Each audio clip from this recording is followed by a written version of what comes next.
Welcome to another episode of In the Game. Today we have an extraordinary artist, Sebastien Chabauty from Manitoba. Sebastien is a painter and the president and founder of Cool Ice Images. So, Sebastien, how did a French guy like you end up in Manitoba painting vintage hockey players? Um, we actually lived 11 years in Quebec in the 70s, and we were on a farm. And I grew up watching the Montreal Canadiens in the 70s and Ken Dryden, Guy Lafleur. Those guys were unbelievable. And the rivalries were unreal back then. And but my dad wanted to move to Manitoba. We don't know why. I think it's more spacious. I'm not sure. None of my family members are sports people. I'm the only one. And we moved here. He bought a farm out here. And we farmed for a bit, actually, very close to where I live right now. And 1 mile off the Minnesota border. And everybody moved away years ago. Years goes by. I moved to Winnipeg. And how I got into painting is really funny because I'm a hockey card guy. I love hockey cards. All of us are. And I really like the 1951-52 Parkers, the small cards. So the funny thing is I started doodling around at home making little cards and thinking I was going to do series of cards and things like that. And I thought it was kind of weird, but people started to like them. So I started making them bigger, 9 by 12 pictures and drawings. Actually, I didn't get into painting right away. I was doing drawings. And the funny thing is, people were asking to buy them now. So I'm kind of, maybe I got something here. I don't know. And I love hockey. So I started really getting into it probably 15 years ago. And a girl actually that I knew works at the Winnipeg Blue Bombers office. And she told me, well, wow, you should see on Facebook. People are really connecting to this. I did Matt Nichols of the Bombers a few years ago. And I thought nothing of it. But she goes, you should really check it out. Because I never used Facebook or anything like that. I'm a farm boy. And so I did, and I couldn't believe it. And I started chatting with people, and then even Dieter Brock comes on, and well, you should make a painting of me and Bob Essens, and I was kind of shocked. Like I was like a little kid in a candy store, right? And so it took off from there, and I started making players more and more. A lot of goaltenders because I love goalies. Everybody loves goalies. The 70s, 60s eras, the 80s with the masks, the leather, different styles, everything. And then I actually met. I made a painting of Warren Skorodansky. Do you remember him? Oh, yes, yeah, for sure I do. With the skull mask. And he reached out to me and he wanted to come out because his mom was in Winnipeg, and he wanted to come out because he's from Manitoba, he's from Winnipeg, and meet with me and buy the painting. So I was pretty excited, and so he came out, and I met him, and he signed prints, and he took I gave him the painting, and he gave me Makula masks. Oh, yeah, yeah. Those ceramic masks. So he gave me that, and he signed it. So I was ecstatic. I was like, wow. So then it took off from there. Then I stayed good friends with Warren. I talked to him once in a while, and he's in Alberta. And I started going to shows now because I've painted about 300 players now. And went to the Summit show in Edmonton, met players there, and I get orders from all over the place. It's just taken off really good. I mean, I've sent some to Dominik Hasek in Czechoslovakia, Prague, and then I met him here when he came to the Toronto Expo show last year, and Bobby Hall. Talked to Bobby Hall, a really funny guy, and it just took off from there. It's really good. So going back to the original part of this interview here, you and I have a few years apart as far as age, but we grew up with the game in a pretty close proximity. So you talked about the cards, and when I saw the old O-Pee-Chee cards, there was always something about the artwork, about it being retro. I mean, it's not the same as the Score and the Donruss and the Beckett's, but the older cards, the artistic side of it, you know, fans back in the day never really got to see that hockey player in front of them unless they were listening to a radio or seeing it on TV. And another means of seeing that player right there was on a card in front of them. And it's kind of what you're doing now is you're bringing back that nostalgia with these retro pieces. You are putting a time capsule in people's hands to relive those moments. It kind of correlates with what you're doing now. It kind of brings back that type of feel. Would you agree?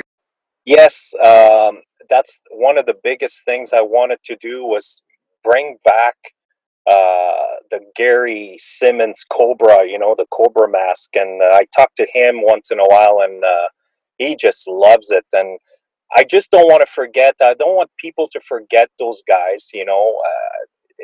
Those guys made what the game is today. When you hear stories about Henry Richard signing a contract, not knowing what he's getting paid, not knowing what he was signing, he just wanted to play for the Montreal Canadiens, right? I think Maurice was beside him translating, but the thing about vintage hockey, it's never going to die. It's the best. I mean, now it's changed a lot. It's fast. The players are young. A lot of money involved. They made it really, really fast, actually. Because we're all watching now some old games, vintage games on TV, and I watch it every year. But that's because I love old hockey. But when like I was watching the Pittsburgh Penguins. I think it was. Let me think here. I think it was 1980, and Greg Millen was in net, and with a cage helmet and like the saves they were making, the kick toe saves and into the crowd, and you could feel that the crowd was angry and they were right in there as raw. Now I went to a Jets game a few years back, and I swear to God, half the crowd was on their cell phones. The only time that they would look is if you would hear aha, like someone would get hit or something. Then they all put their phone down and they look. It's just not the same at all. But going back to the paintings, yeah, I really wanted to bring back the old players, the vintage jerseys. As you can see, in the 90s and all that, the Blues and all those guys, they all came up with new jerseys and new different styles. But if you really look, they all go back to those old jerseys. Eventually, like the Flyers went back, Boston, they all go back to their old jerseys. It's something that'll never die. But that is commercialization of the game, though, right, Sebastian? I mean, when you go to the arena, you see that powder blue Penguins jersey, you see that St. Pat's jersey, or the Vancouver Millionaires. The league has really been smart with going back to the historic side of the game to make revenue off the old classic retro jerseys. So the league still makes its money going back, Sebastian, a few decades with these retro jerseys. They profit off them to help pay the players in the league with the collective bargaining agreement and revenue sharing, but the ones that are still left out are the ones that you're painting in these pictures, the older guys, the ones that have paved the way for these young guys to make the money that they're making. The older guys are the ones being left out to dry. They're simply being forgotten about and not being compensated. Yes. Exactly, exactly. Yeah, oh, totally. Yeah, yeah. I was talking to I don't want to mention his name, but one of the goalies that played in the '80s, and he got a really bad concussion, and he's still feeling the effects to this day. And I mean, nobody's helping them out. Like they're not getting anything really, and it's sad. It's really sad because it really came from all those guys. And I try to bring the everybody's asking. I get every day I'm getting an order, at least one or two orders from people, and if it's on Twitter or Facebook or Instagram, and people are always asking about, can you do Patrick Roy, or someone like that from the 90s, and then they notice I tell them to go on my site, and they notice all the old guys, and they're like, wow, Doug Favell, I forgot about this guy. Whoa, look at that. You got him with the Flyers, and you have him with the orange mask, or you have him with the Leafs with that big leaf on his face.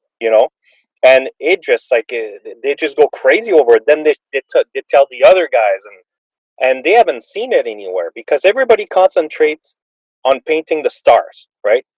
I'm gonna paint Kobe Bryant. I'm gonna paint, uh, you know, Sosa, or in baseball, or Wayne Gretzky. But nobody talks about the forgotten players. Those guys.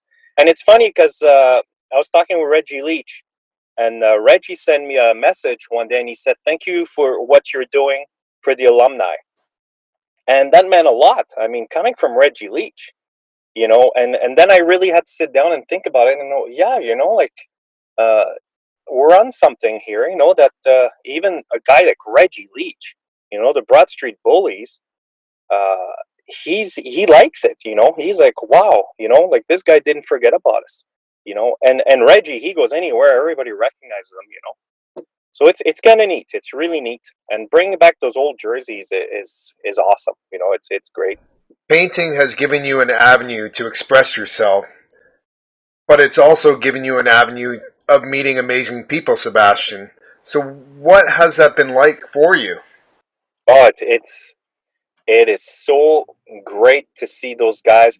The biggest thing I remember in the beginning when I first started meeting them is I was shocked because, like you and I, watching them in the 70s, I'm picturing a young Ken Dryden, a young Guy Lafleur, and then I meet them, and these guys are 60, 70 years old. And it just gives you a reality check, of how life goes by so quick, and it makes you appreciate these guys, what they've done and what they've been through. And meeting them is even, some of those goalies. Like I met at the Toronto Expo last year. I met goalie from Pittsburgh, Les Binkley, and he was so happy. And to me, in my head, it's more like, oh, I hope he's gonna like this painting, right? Because I did him in this mask and blah blah blah.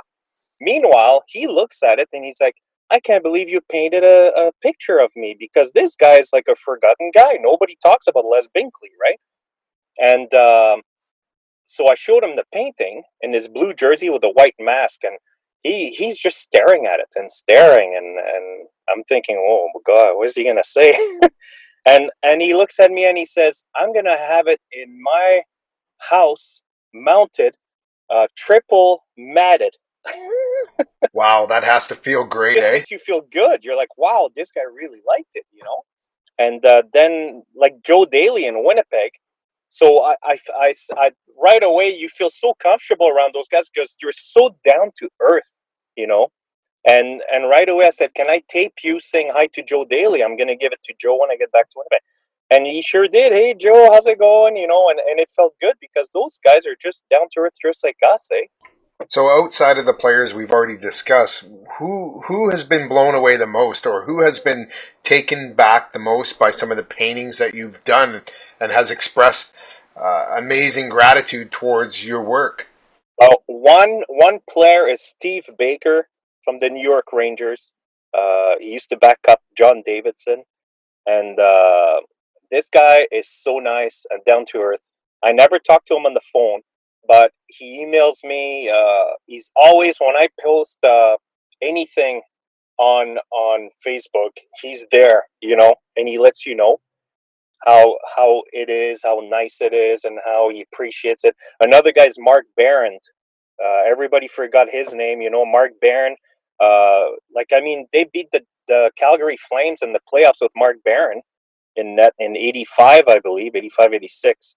And I talk to him once in a while, and he's always there with the thumbs up and keep up the good work, and players like that. It's almost like the players that we don't talk about, or the guys, that step up, and there's a few players that would give me a nice, it's really nice, great job, and then you try to talk to them and they shut down. They won't talk anymore. That's it. And it's okay. I mean, you can't get everybody on the same page all the time. You know, but it's been a blast. I mean, like Warren Skordensky, another guy like that. Just really nice. The old guys are just very receptive. They really like it because they've never really seen anything. Unless you're a huge name. Like if you're Patrick Roy. Well, there has been paintings out there and pictures and shirts and hats, everything, right? Yes. And he's seen it all. So when you look at a guy like that, you make a painting of him, and he's seen so many of them, it doesn't even bother him anymore. But when you get a guy, those forgotten guys, they're just so much fun to be around and to talk to. It's like the stories I'm getting from Gary Simmons, how he got into the pizza business, and it's after the I think, where was he playing, in L.A. after, at the end, or Cleveland, or the Barons maybe. But the stories you get from those guys, it's just awesome. It's just great. So at this point in the game, who would you paint that you haven't painted yet? Somebody off the top of your head. Is there anybody that you haven't done that you would love to do or may just do? Right now, what I'm doing is I'm painting players for customers, and I think I'm about 8 paintings to do. Uh, there's always some players that I throw in there in between that I really want to do. Like I really want to do a Doc Soltart with the Winnipeg Jets, the old mask, and Ed Stanowski, and have them sign them, or anything like that. That those are the guys. Bunny Larocque, Michel Larocque. I really wanted to do. I've done a Michel Dion Pittsburgh with the old duck mask, that long mask. And but then I want to go back to the Quebec days when he played with them, or Richard Brodeur when he played with the Quebec Nordiques. And some people don't know that. They'll go, "Oh, he only played for the Vancouver Canucks." No, he didn't. You got to go back and search, and wow, there he is. And he's not wearing a Cajun helmet. He's wearing an old mask. And it makes a big difference. Once you get to see what those guys have been through, it really makes it even more worthwhile. But right now I'm doing a Jean-Sebastien Giguère of the Ducks, a Guy Hébert of the Ducks, and a Paul Correa. And that's my next 3 on the list for actually the Guy Hébert is for Guy Hébert on Twitter.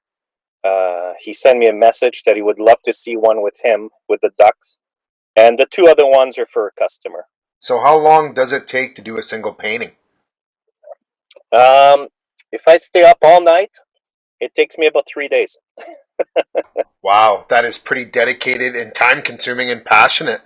So, Sebastian, at this time, I just want to take a question from someone who's going to be listening to this episode. This question is from Matt, and Matt was wondering if you trace or freehand your images and if you use ink, paint, or pencil in your work. I tried years ago. I was trying oil, and I hated it. And I never went back to oil painting. And everybody always talks about oil, all beautiful, and it is beautiful. Um, it's just not for me. I've been using acrylic.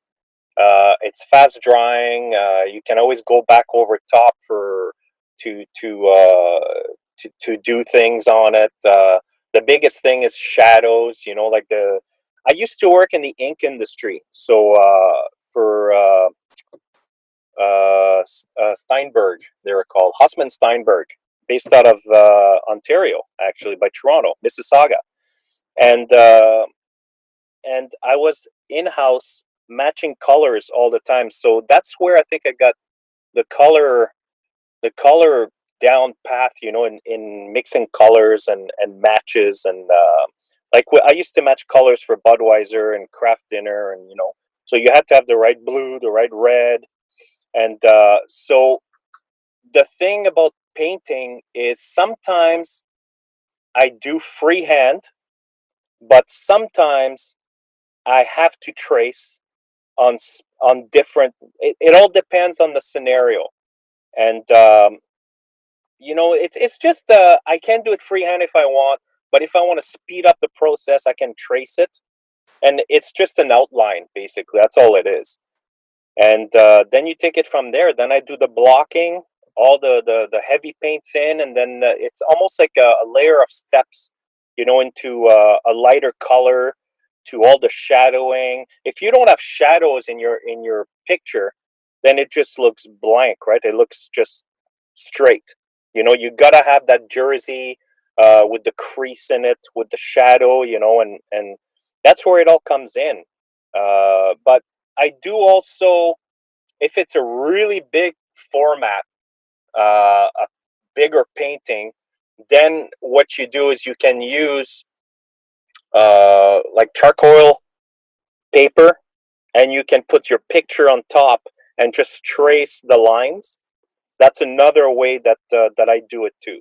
There's so many different ways, like 3, 4 different ways that I make the paintings. So with all the paintings that you've done, I've seen all the players who have looked at them. I've seen the pictures of them, and I know that Bernie Perrant is your idol. And what was it like when you handed that picture to Bernie Perrant and you looked at him and waited for that reaction? What was it like, and how did you feel? Bernie was awesome. The first thing he said was, "Have you seen my wife? Look how beautiful she is."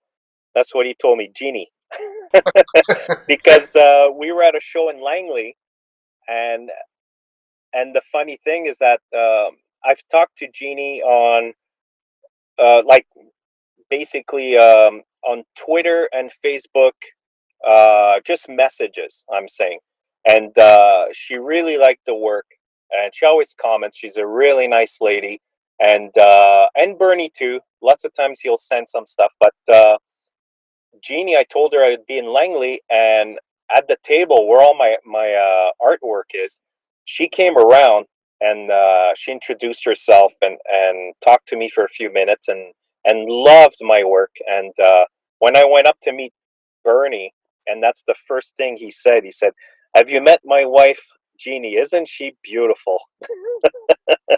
And I it just took me off guard. I started laughing, and he was such a great guy. He loved it. He looked at it, and I brought him a painting of his ghost mask that I have. If you go on my site, you'll see I painted him with the ghost mask. A lot of people don't remember that he had that ghost mask, and he was number 30, not number one. And and he was like floored. He was like, "Oh my goodness," like he's never seen a painting of the ghost mask. And he was really happy. He really liked it. And another guy that really likes them is Reggie Leach. When I met Reggie one on one, we talked for like an hour, and there was only me and him in the lobby, and he really loved it. He really talked about everything, the game, the past, how it was, and we connected really good. And I met him a second time, and he gave me a hug, and he's such a great guy. Reggie's an awesome guy. If you ever get to meet him, he's one of those people that you feel so comfortable around. I have to ask, where did the obsession with goaltending and goaltenders come from? I think growing up in Quebec, watching Tony Esposito and Ken Dryden, it was just a natural thing. I just loved it, and just the pads, the everything about a goaltender. The mask, different masks, and it was just such a huge thing back in the 70s. It was like wow, and I wanted to play goalie, and living in Quebec, and my dad being a non-sport guy, he put me in karate instead. So I never became a goalie. So we both seen the evolution of the game and how it's moved forward. You know, back then you had those classic masks and the paintings on them were pretty simple, but yet they told a story. You know, the stitches and all that stuff. But moving forward, when you see the new mask and the airbrush painting, what are your views and opinions on how the masks have changed over the years? Well, because of the way the game changed. Uh, back then those masks. Now we realize that back then those masks were dangerous. It was just so thin. They'd get a shot or a stick to the head, they'd be cut underneath right away. And those masks are really nice now, and they need that for protection. Otherwise, these guys would be killed. And because these guys can shoot the puck, at 18 years old, it's unbelievable. And I think that painting wise on the masks, uh, they seem to me like it's beautiful artwork, but it's just not for me. When you see a mask with a scenery of land and trees, and I know it means something to the goalie, but to that goaltender, but to me it doesn't stand out. Like Patrick was mask with the cage on the front. He had that 33 at the bottom, the big Canadian C on top, and he kept it the same for years. And you knew that mask, right? And now everybody's changing the colors, the sceneries, and you'll have faces on there from family members, and it's just so different. But in the '90s, Tom Barrasso, his Penguins mask was nice. It had the yellow colors, the black. It was lines basically, but it was nice. It was really something different. And the best was in the '70s, '80s, and those masks are icons now. Like Ken Dryden's mask is unbelievable, and Jerry Cheever's, like, those are iconic masks now. And just it's basically now what it is. It's safety. That's it. Like the safety thing. In my view. So you idolized Bernie Perrot years ago, but now who do you enjoy watching in the current NHL? Is there any goaltender now? Oh, it's hard to say because they back back in the day they all had a different style.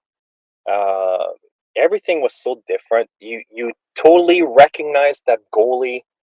Uh, Dryden was. They were all stand up basically, but still they were so different in many ways.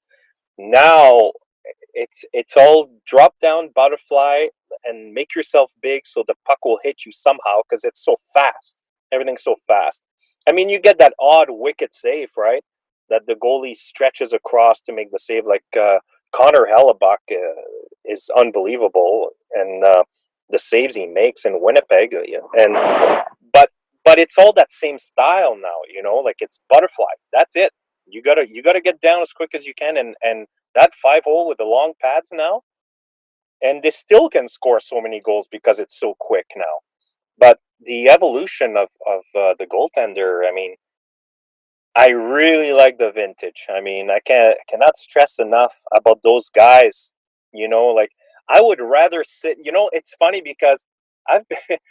Some people might think I'm crazy about this, but some people gave me free tickets to go see the Jets, and I would rather stay home and watch uh, Dale Howardchuk on TV, you know, than seeing a bunch of guys that I don't know about that, and half the crowd's not into it. They're watching their cell phones, and it's just not the same, eh? It's not at all. Are you missing characters that the game used to have, like a Ron Hextall? I Yes, mean, if I ask you to give me one memory with Ron Hextall attached to it off the top of your head, what would it be? I would give you skating really fast to the corner to cross check Chris Chelios, and then fist fighting him and throwing your gloves at him and everything you can. But even a coffee cup if you could. Yes, I know that Ron is still involved in the game, but man, if he ever stepped away from the game, he could be a lumberjack the way he used to swing that stick, eh? Oh, no kidding. Yeah, that's what I mean. The way he used to swing that stick at guys and chase guys down and go after them, the passion. I mean, the guy wanted to win, but he was also protecting his paint in the crease and would also protect his own teammates. I mean, we just don't see that in the current NHL anymore. Oh no, no, no, no. You know, you look back and when I met Guy Lafleur is like my idol in as a forward. Guy Lafleur is beautiful. He's such a great guy.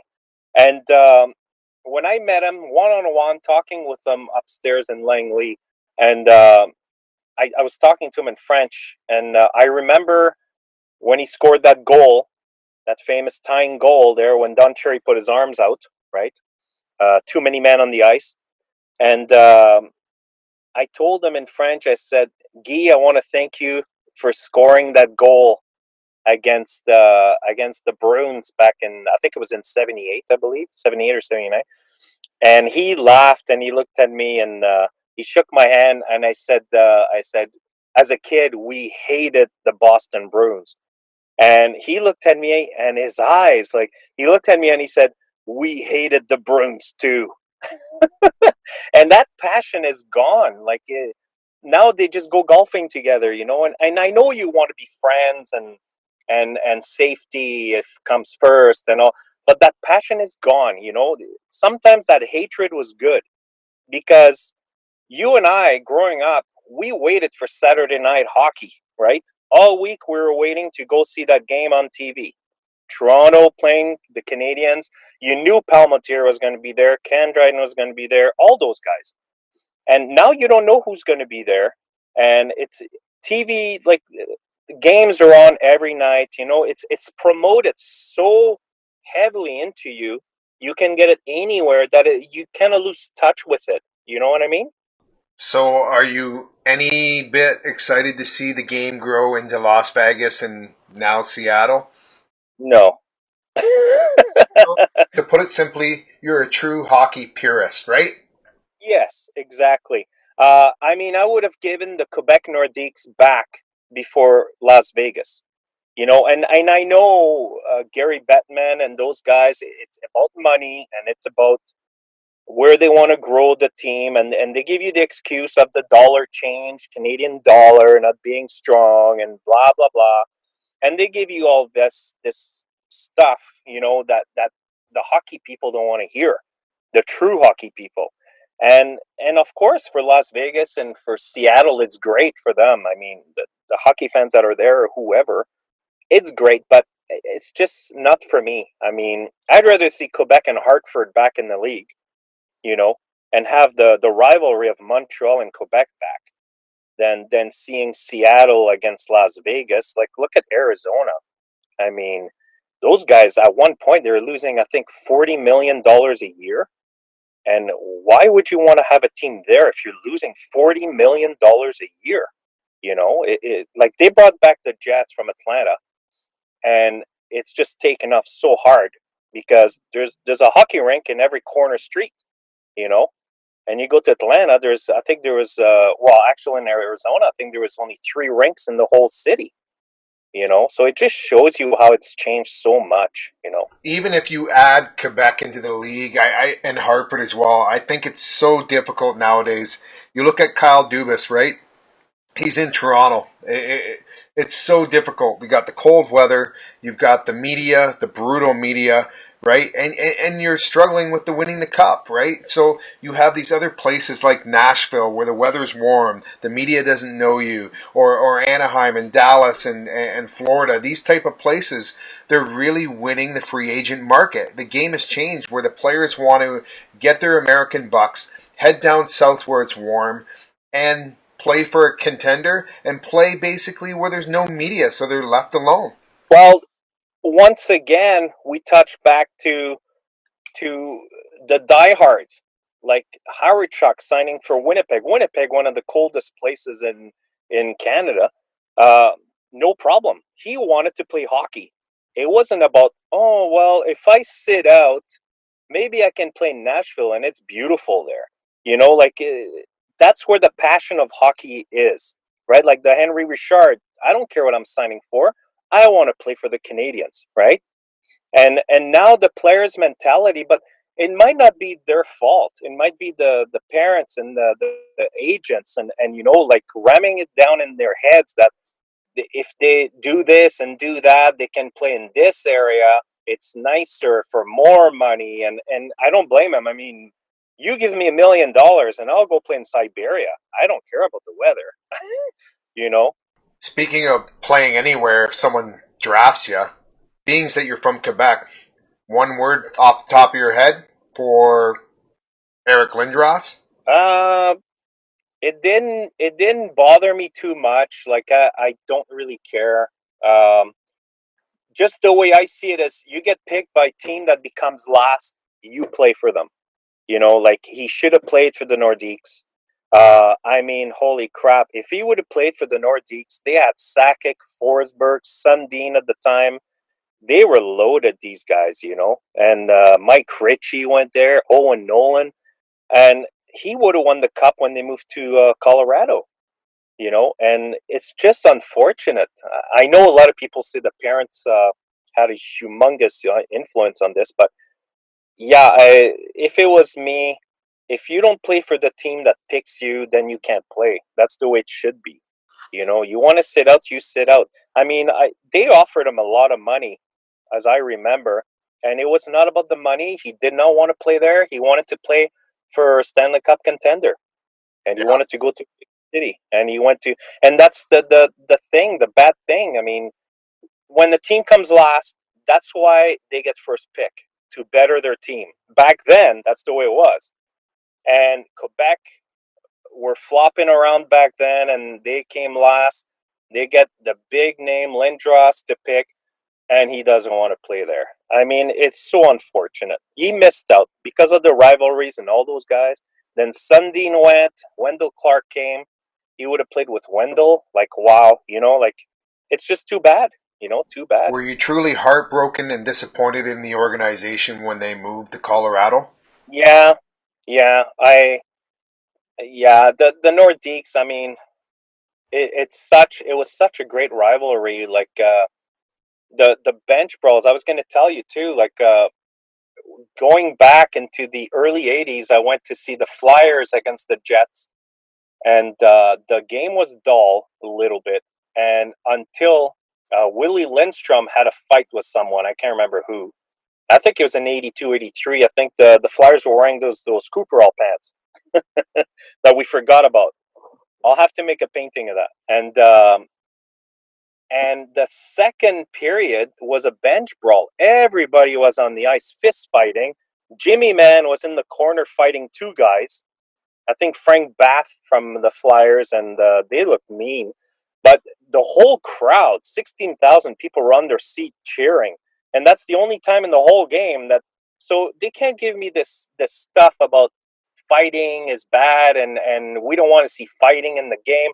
It Everybody loves it. I don't care what you say. Like I mean, the current players don't like it, but back then it was a big thing, and it's just too bad that it's gone to being just cheap shots, concussions, and I remember Shifley when he came here to the Jets the first year, he got hammered into the boards and from cross check from behind. Back then, everybody would have jumped in and came to his aid, right? And here, nobody did nothing. He laid on the ice. They skated around him, looking at him, and that's it. And I wanted to jump over the boards and take someone on. It was unbelievable. But like Ron Hextall defending his crease. That's beautiful. Like you see so many goalies getting ran and hit, and so many concussions now because of high sticks, and it's almost like they've lost the control of things like that. Like the instigator, things like that. Like if you wanted to touch Gretzky, you had to talk to Dave Semenko, right? Now it's like, well, I'm gonna go over there and I'm gonna hit Gretzky to the head. Nobody's gonna touch me because it's all based on power plays and penalty kills, special teams, right? Yeah, it seems that way. So it's just too bad. It's too bad, but that's okay. We can always watch the old games on the tube. So, Sebastian, what's next for you as far as painting wise in the business moving forward? Well, this is a small business. It's I'm having a lot of fun with it. I want to keep it fun for me because if I try to get so serious and it doesn't, because art is very hard to sell. I mean, it's not everybody comments, but not everybody wants to buy a painting, right? And these days, uh, the economy and everything is so expensive, and not everybody has money to spend. So I try to make it very affordable for everyone. And I've had a lot of guys, well, how much are you asking? And I tell them, and they say, oh, it's way too low. Then I tell them, well, how much are you asking? Well, I'm asking $300, $400, $500 for painting. Well, have you sold any yet? No. Well, what does that tell you, right? So I try to make it very affordable, and it's moving good. And right now, it's a lot of fun, and I'm enjoying. To me, I'm enjoying the players, meeting the players, going to the shows, and taking it from there. And that's it. I'm busy anyway. We have a little farm in South Manitoba. We have a cattle farm, and I do this on the side, and it's really great. So if somebody is wanting to buy some prints or order them from you or find you online to buy them or connect with you, where can they go and what can they do? The prints that I sell, and they can order custom paintings or anything they want. They can reach me on Facebook under my name, or they can look up coolIceImages.com, and it's through GoDaddy, and they can go on there and send me a message, or even on Twitter at Sebstown. They can find me on there, and have a chat with me and tell me exactly what you want, player, era, the price range that you're looking at, and we'll make it happen. So let's just make this clear for anybody that's listening. You do hockey, you do Major League Baseball, football, basketball, maybe musicians or other types of paintings as well? Yes, I do. Yeah, I've done NFL football, CFL, MLB, and NBA, and the NHL. And the NHL, I do AHL, Western Hockey League, WHA, you name it. I've done little kids too. I've made a painting of a little kid in northern Pittsburgh right now, a little goalie, and there's no end in sight. You can. So make sure you look for Sebastien on Facebook or on Twitter at Sebstown. Go to coolIceImages.com. I'll put a link to all of these sites below in this podcast should you want to connect with Sebastien. Sebastien, I just want to thank you for taking the time. Thank you for sharing the paintings with us. And thank you for stopping by on In the Game. Well, thank you for having me. It was great.